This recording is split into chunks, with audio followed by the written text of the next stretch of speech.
Guncangan ekonomi global yang diakibatkan kejatuhan Silicon Valley Bank (SVB) di Amerika Serikat dan gejolak bank raksasa Swiss Credit Suisse pada Maret lalu membuat perbankan Indonesia makin mawas. Walaupun sejauh ini industri perbankan nasional dalam kondisi sehat dan bertumbuh, namun langkah antisipasi tetap diperlukan. Hal ini dibahas dalam diskusi Kompas Collaboration Forum KCF dengan tema di balik robohnya Silicon Valley Bank di Gedung Kompas Gramedia, Jakarta, Jumat 14 April 2023. Pembicara dalam diskusi yaitu Ketua Dewan Komisioner Otoritas Jasa Keuangan Mahendra Siregar, Direktur PT Bank Sentral Asia Tbk BCA Yahya Setiatmaja, wartawan senior Kompas Simon Saragih, dan peneliti Kompas Karina Isna Irawan. Diskusi dimoderatori oleh pemimpin redaksi harian Kompas Suta Dharma Saputra. Hadir menyimak diskusi itu puluhan Chief Executive Officer atau CEO dan direksi perusahaan yang tergabung dalam Kompas CEO Forum. Ketua Dewan Komisioner OJK Mahendra Siregar menjelaskan belajar dari kejatuhan Silicon Valley Bank dan sejumlah bank lainnya di Amerika Serikat, salah satu penyebabnya adalah karena struktur deposan terlalu terkonsentrasi pada satu sektor ekonomi tertentu, yakni perusahaan rintisan teknologi. Ketika perusahaan rintisan teknologi banyak yang berguguran, bank bersangkutan pun ikut bermasalah. Belajar dari hal itu, Mahendra meminta perbankan untuk melakukan sejumlah langkah antisipasi. Bank kita tidak dibolehkan melakukan pinjaman kepada industri sektor proyek yang dilakukan seperti Silicon Valley Bank maupun Signature Bank dan sebagainya, nggak boleh. Karena bank kita tetap harus 5C itu harus memenuhi. Jadi intinya ya kalau pembiayaan harus berdasarkan kepada visibility, nggak bisa membiayai berdasarkan valuasi. Justru dengan episode ini pendalaman kami kepada masing-masing bank adalah bagaimana mengawasi bank mengelola dengan baik asset liability managementnya, yang mismatch tadi itu. Dan terlihat memang tidak ada isu seperti itu. Presiden Direktur PT Bank Sentral Asia Tbk BCA Yahya Setiatmaja saat diskusi forum menyatakan, pihaknya memiliki anak usaha yang khusus mendampingi perkembangan perusahaan rintisan.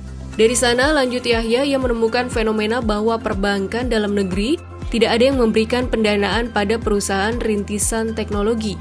Sebab sesuai karakteristiknya, perusahaan rintisan lebih cocok mencari pendanaan melalui investor atau modal ventura. BCA itu mempunyai suatu anak perusahaan yang sengaja mendevelop startups. Kenapa? Karena kita yakin teknologi sangat penting ke depan. Dan kita sekarang ini 99,6% transaksi itu udah di luar bank. Jadi hanya 0,4% nasabah yang datang ke bank gitu kan. Jadi digital itu sangat penting. Nah, anak perusahaan kita ini mengumpulkan sekitar 26 startup. Nah, apakah di 26 startup ini ada pinjam duit dari bank? Any bank? Nggak ada Pak jawabannya. Di Indonesia nih ya, saya nggak tahu di negara lain. Amerika ternyata mereka banyak pinjam dan dikasih lagi. Nah, kalau di kita no. Kalau you startup cari equity. Cari pemodal yang berani berikan equity ke you. You untung tinggi, misalnya bisa double value-nya, silakan gitu kan. Terkait dengan perbankan nasional setelah insiden kebangkrutan Silicon Valley Bank, Litbang Kompas melakukan jajak pendapat terkait dengan persepsi perbankan nasional.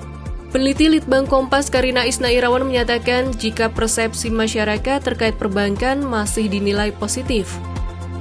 Ternyata memang dari hasil survei kami yang dilakukan 14-16 Maret kemarin, persepsi publik terhadap perbankan Indonesia masih positif. Bahkan di tengah pemberitaan SVB. Di sini hal paling simpel aja ya yang kita lihat, kita tanya apakah saat ini masyarakat masih memilih menempatkan uangnya di mana nih untuk saat ini.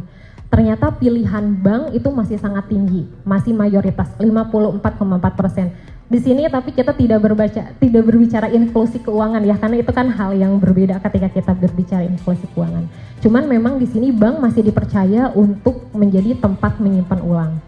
Selanjutnya ditanyakan lagi, bagaimana kemampuan perbankan untuk menjaga kepercayaan nasabahnya. Ternyata penilaian dari masyarakat pun baik, bahkan sangat baik. Kalau misalnya kita gabung antara sangat baik dan baik ini, bahkan 90% masyarakat itu menilai kalau perbankan itu tuh bisa menjaga kepercayaan nasabahnya.